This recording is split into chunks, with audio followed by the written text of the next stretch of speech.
There was a lot to say, but I think my colleague Christiana, said a lot, and she really describes our suffering, but just I will pass through a few things.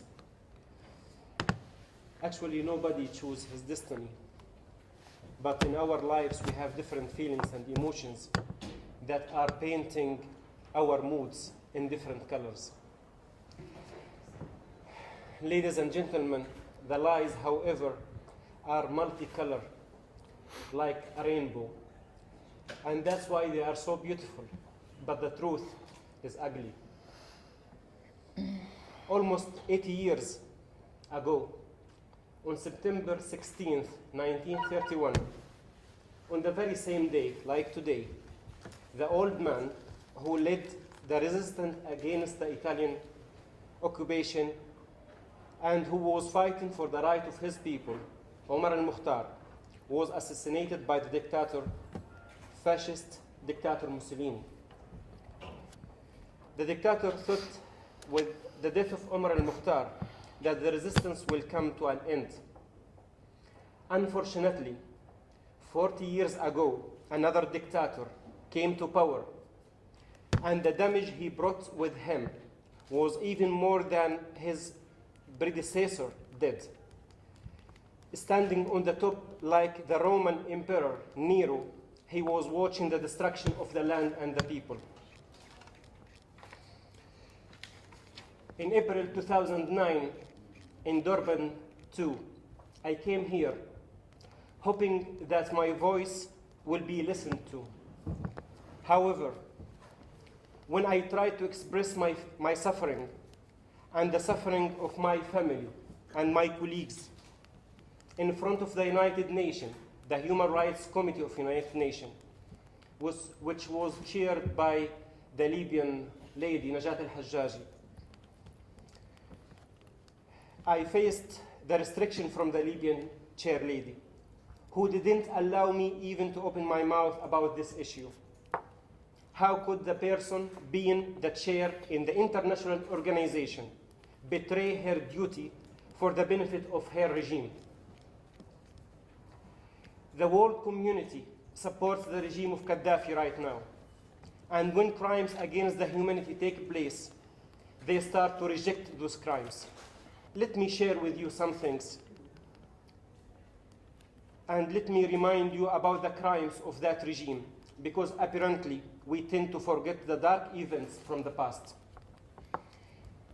In 1970s, the Libyan regime has a war with Egypt, with Tunisia, supporting Polisario against Morocco, changing the regime in Mauritania, inducing the conflict between the Palestinian organizations. In 1980s, he has a war in Chad, and about 20,000 Libyans, they lost their lives in Chad because of nothing. Massive execution of the political prisoners in Abu Salim prison, and I think all of you know about this. Executions of the oppositionists in the holy month of Ramadan in the public squares in Libya. And I was living in Libya for 35 years. The murder of the British policewoman, Berlin discotheque bombing, Flight UTA 772 explosion, Ban Am Flight 103 explosion, Lockerbie case, the war in Uganda, supporting the Red Army in Ireland. Our case. For the last 20 years, we heard about the hostages, the German hostages, the Italian hostages in the south of Libya, who were kidnapped by the Tuareg. But who was behind the Tuareg?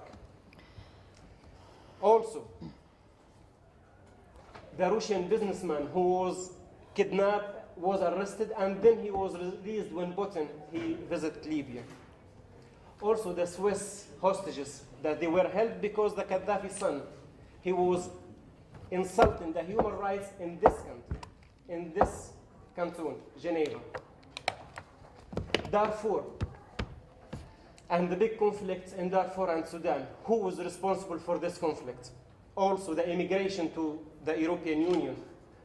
who is behind the immigration, and how many Libyan police officers he's responsible to transfer the Africans from the South Libyan border to the North Libyan border. Does such a country have the right to be the chair of the Human Rights Committee? 10 years back, I was waiting for my graduation to become like a doctor, dreaming for a normal life with a small family. But all my dreams happened to be just the illusions, broken into pieces by the totalitarian machine of the Libyan Mussolini. Unfortunately, not only my life turned into hell, but also the life of my parents and my sisters. They suffered during 5 years from the attacks of blind fanatics following the cruel politics of the dictator. Luckily, in 2005, they were saved in the Netherlands. However, what we suffered was just a part of the big suffering of the victims of dictatorships around the world.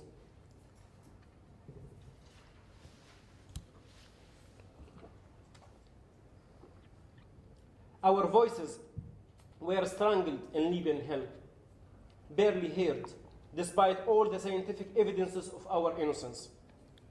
We suffered from all the types of physical, mental, sexual, psychological torture that the regime practiced on us for almost 9 years, without any sin, without any guilt, without even knowing why we were chosen to be the scapegoat of the crime that others laid out. Who will return back those years to us? What can possibly compensate our sufferings, our years of youth lost in the Libyan jail and hell? Our wounds are still bleeding, and only when we will see the justice accomplished, they might close.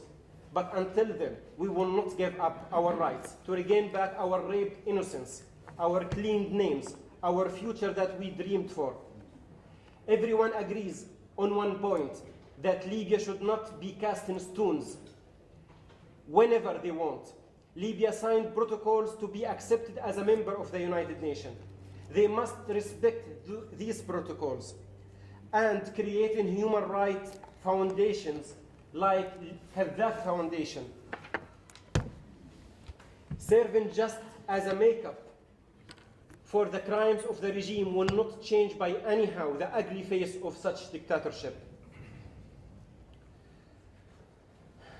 All of us, we have moral obligation towards the human rights issue all over the world, to move our people, to let our governments to refrain from accepting such regimes.